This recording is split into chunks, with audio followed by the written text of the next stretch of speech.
وہی لوگ جو ایک جھٹکا بھی نہیں جنہوں نے سہا اور آ کے پریس کانفرنس کر دی اور کسی نے لکھ کے دے دیا، وہ ایسے لوگ تھے جو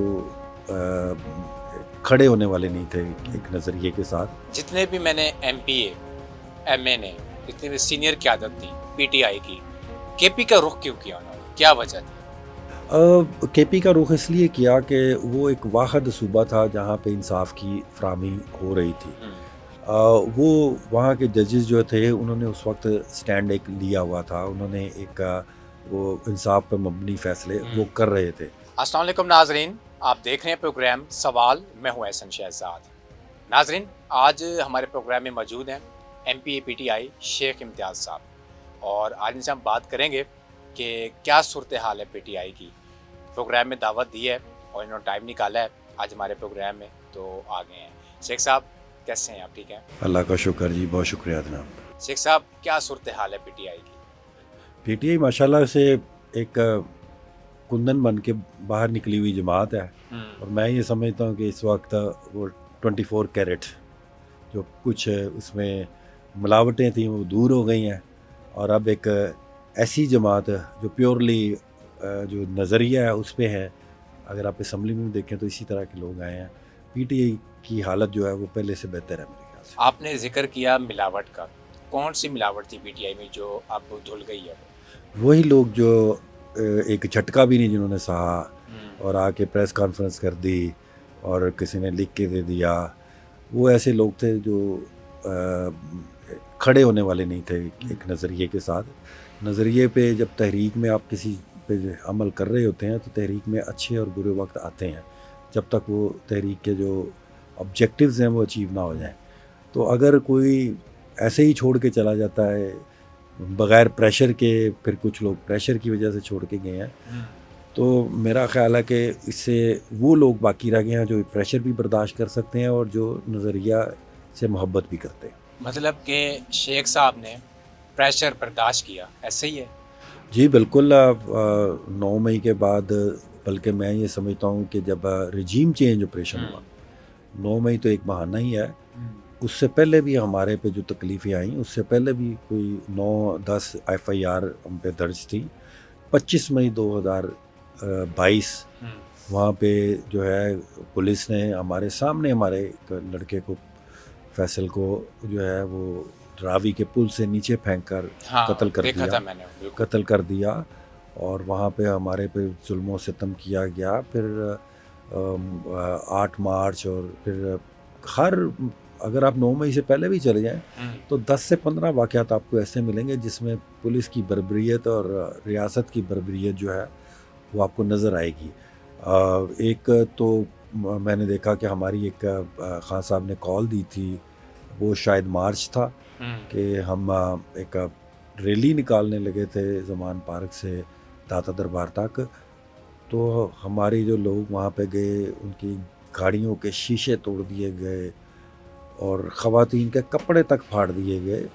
تو یہ بربریت جو ہے وہ رجیم چینج آپریشن کے بعد جو ایک عوام کی ریزسٹنس آئی، اس ریزسٹنس کے نتیجے میں اس کو آواز کو دبانے کی کوشش کی گئی، اور وہ جب آواز نہیں دبی تو پھر یہ 9 مئی کا واقعہ جو ہے وہ کروانا پڑا۔ شیخ صاحب آپ کتنا عرصہ پہنچ رہے ہیں؟ 9 مئی کے بعد جب 8 فروری کو الیکشن ہوئے اور 22 فروری کو حلف ہوا تھا، تو میرا خیال ہے میں 18 فروری کو جو ہے میں نے پشاور ہائی کورٹ سے ضمانت کرا کے پھر میں یہاں پہ آیا تھا۔ حلف لینے کے بعد سے میں نے اپنی روپوشی جو ہے وہ ختم کی۔ جب میں نے یہاں سے بھی جو ہے وہ 14 مقدمات تھے، ان میں ضمانتیں اپنی جو ہے۔ اچھا، جتنے بھی میں نے M P A M N A جتنی بھی سینئر قیادت تھی پی ٹی آئی کی، کے پی کا رخ کیوں کیا انہوں نے، کیا وجہ تھی؟ کے پی کا رخ اس لیے کیا کہ وہ ایک واحد صوبہ تھا جہاں پہ انصاف کی فراہمی ہو رہی تھی۔ وہ وہاں کے ججز جو تھے انہوں نے اس وقت سٹینڈ ایک لیا ہوا تھا، انہوں نے ایک وہ انصاف پر مبنی فیصلے وہ کر رہے تھے۔ یہاں کی عدالتیں اس وقت ان کی اتنی جرت نہیں پڑ رہی تھی کہ وہ ہم جیسے لوگوں کو ضمانتیں دیں، تو ہم یہ ایک پروٹیکٹیو بیل لے کے آتے تھے، اور پھر ایونچولی یہاں کی عدالتوں سے ہمیں جو ہے وہ پری اریسٹ بیلز ملی جو آج بھی جاری ہیں۔ میاں اسلم اقبال حماد اظہر اور آپ تینوں اکٹھے تھے کے پی والی سائڈ پہ؟ ایک وقت میں جو تھے تین وہ اگلے دن گئے تھے اور میں اور میاں اسلم اقبال صاحب وہ ہیپنس ٹو بی ٹوگیدر ہوا تھا. یہ ایسے نہیں تھا کہ ہم دونوں وہاں پہ اکٹھے ہی رہ رہے تھے. میں بھی اپنی زبان پہ کرا کہ ہم ڈسکلوز تو کرتے نہیں تھے کہ ہم کہاں جا رہے ہیں. تو میں وہاں جب پہنچا ہوں تو ادھر میاں اسلم اقبال صاحب بھی تھے, وہ بھی ضمانت کروانے کے لیے آئے. خبریں یہ بھی چلی تھیں کہ تینوں اکٹھے ہی ہیں, ایک ہی جگہ پہ ہیں, پہاڑی علاقے میں ہیں. نہیں, یہ ایک ایسا سلسلہ تھا کہ کسی بندے کو کسی کا بھی نہیں پتہ ہوتا تھا کہ اگر خدا نہ خواستہ کوئی ڈسکلوز ہو جائے تو کوئی کنفیوژن نہ پیدا ہو. میں آپ کو سچ بتا رہا ہوں کہ میرے تو اپنے گھر والوں کو بھی نہیں پتہ ہوتا تھا کہ میں کہاں پہ ہوں, کیونکہ اگر کسی کو بھی پتہ ہو تو اس کو اریسٹ کر کے مار پیٹ کر کے اسے ڈسکلوز کروانا کوئی مشکل کام نہیں تھا. میرے بیٹے کو اریسٹ کیا انہوں نے 15 مئی کو, اور اس کو پتہ ہی نہیں تھا. اور پھر ہمارے ایک ملازم کو کیا, اس کو مارا پیٹا تو اس نے میرے بیٹے کا بتا دیا تو بیٹے کو پکڑ کے لگے. تو یہ سیکھا یہی کہ کسی دوسرے بندے کو پتہ نہیں ہونا چاہیے کہ آپ کہاں پہ ہیں. شیخ صاحب جب کیا کچھ نہیں تو پنجاب کیوں چھوڑا؟ کیونکہ فسطائیت شروع ہو چکی ہوئی تھی. اس سے پہلے بھی اگر ہم کسی بھی پروٹیسٹ پہ نکلتے تھے تو گھروں پہ چھاپے پہلے سے پڑنے شروع ہو جاتے تھے, ورکرز کو اٹھا لیا جاتا تھا. لیکن اس کے بعد جب 9 مئی کا واقعہ ہوا تو پہلے تو صرف جو بندہ تھا اسی کو ہی اٹھایا جاتا تھا. اس کے بعد تو فیملیز پہ آ گئے, فیملیز کو ہی اٹھانا شروع کر دیا اور گھروں میں اندر داخل ہو کے توڑ پھوڑ کرنی, گالی گلوچ کرنی, خواتین کے ساتھ بدتمیزی کرنی, ملازموں کو اٹھا کے لے جانا, گاڑیاں توڑ دینا, کچن کے کیبنٹ تک جو ہے وہ توڑ دینے, جو الماریاں ہیں ان میں سے چیزیں نکال کے لے جانا. مطلب کہ اس وقت ہمارے ساتھ اس طرح سلوک ہو رہا تھا جیسے ہم کوئی واقعی دہشت گرد ہیں. ویسے دہشت گردوں کے ساتھ بھی اس طرح کا سلوک نہیں ہوتا. کبھی بھی ایسا نہیں ہوتا کہ آپ کے گھر میں سے جو کیش ملا, نقدی ملی, سونا ملا, ٹیلی فون ملا, جو کچھ ملا وہ اٹھا کے لے جاتے تھے. شیخ صاحب ایک سوال ہے آپ سے. خان صاحب کہتے ہیں دوبارہ احتجاج کریں, آئیں احتجاج کریں گے, ایسا جو ہے 9 مئی والا ہوا؟ نہیں, 9 مئی والا احتجاج تو خان صاحب نے بھی نہیں اس طرح کہا تھا کہ جائیں اور وہاں پہ توڑ پھوڑ کریں. احتجاج کی کال ہے خان صاحب کی اور ہر دفعہ ہوتی ہے, اور جب جب کال ہوگی پارٹی کی ہم احتجاج کریں گے. احتجاج جو ہے وہ ہمارا ڈیموکریٹک اور آئینی حق ہے, اس سے ہمیں محروم نہیں کیا جا سکتا. ہاں اس وقت ماشاء اللہ ضرور لگا ہوا ہے جو ہمیں اس احتجاج کے جو آئینی حق سے محروم کیا جا رہا ہے. لیکن ہم نے احتجاج پچھلے سنڈے بھی کیا تھا اور ہم کرتے رہیں گے احتجاج, کیونکہ احتجاج جو ہے وہ ہمارا آئین ہمیں اجازت دیتا ہے.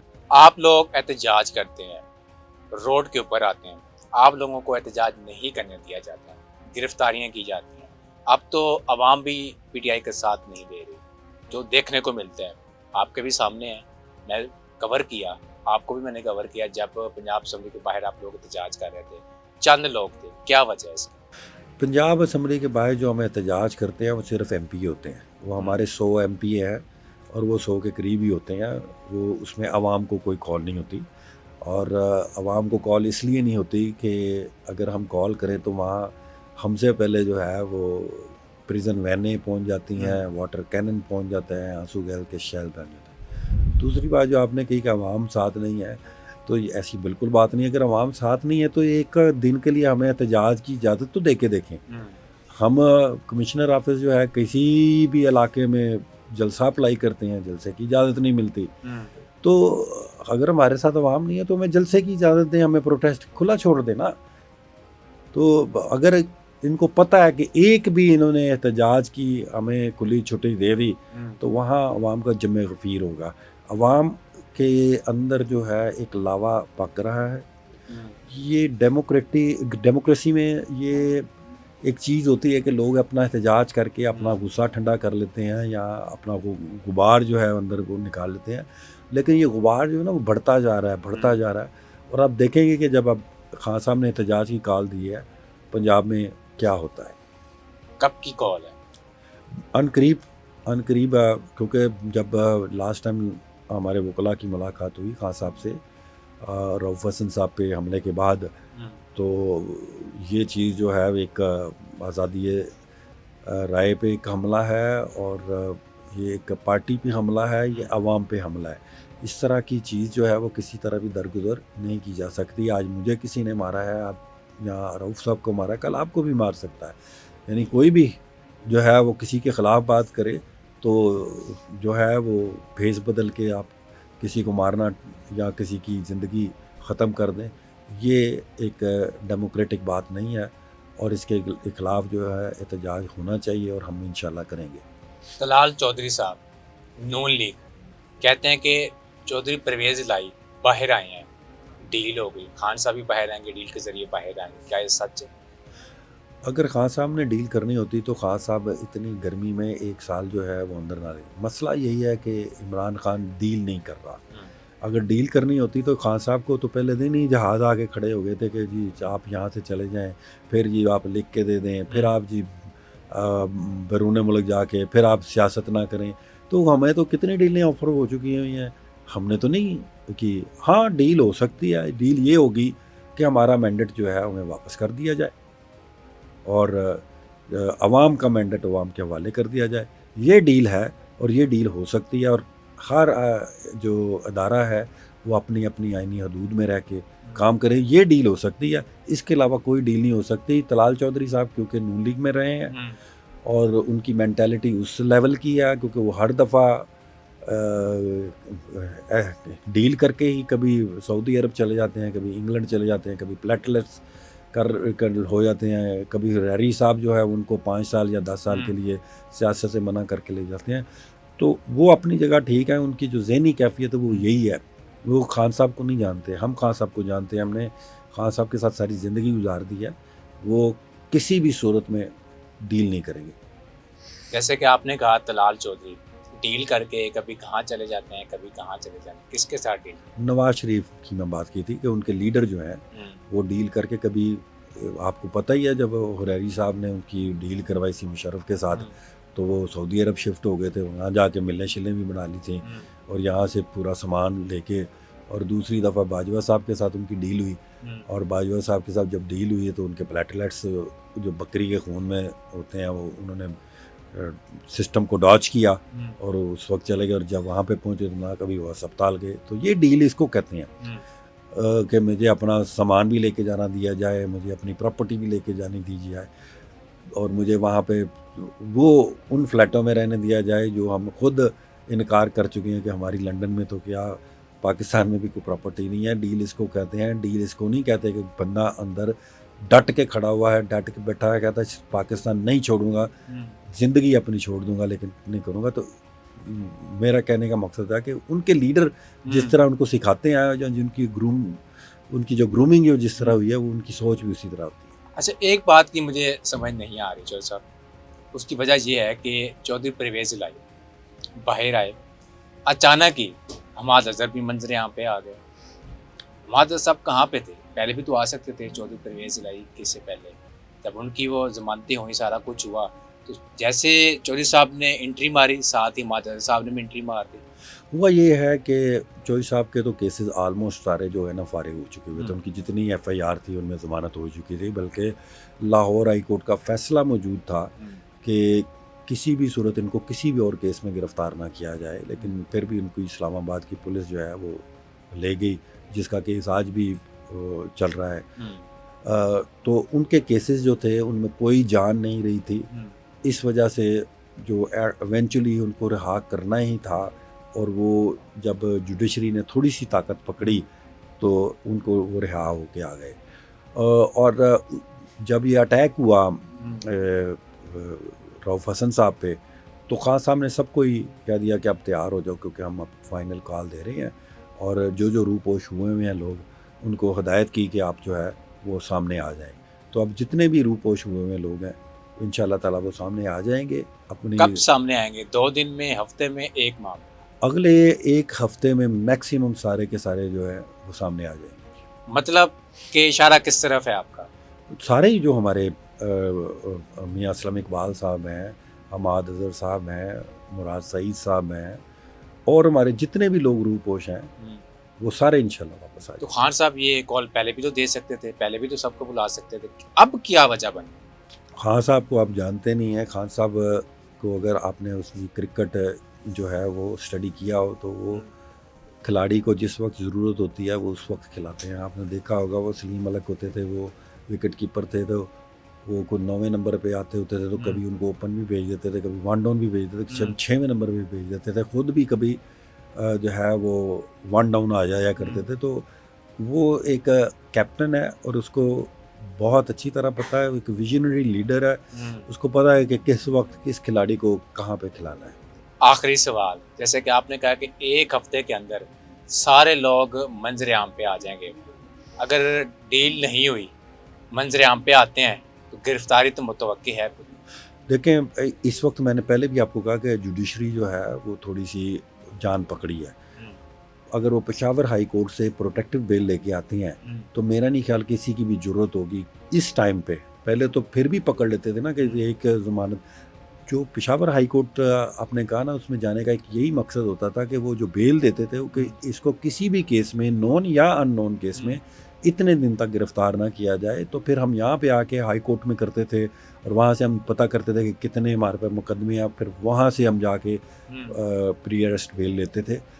تو اس وقت جو جوڈیشری کی سٹینڈنگ ہے اس میں میرا نہیں خیال کہ یہ کوئی ضرورت کریں گے پکڑنے کی, کیونکہ ان کی جو ڈیسیژن ہوتا ہے وہ یہی ہوتا ہے کہ نون اور ان نون میں جب تک ان کی یہ بیلیں نہ کروا لیں تب تک ان کو ریسٹ نہ کیا جائے. شیخ صاحب بہت شکریہ پروگرام میں آنے کے لیے.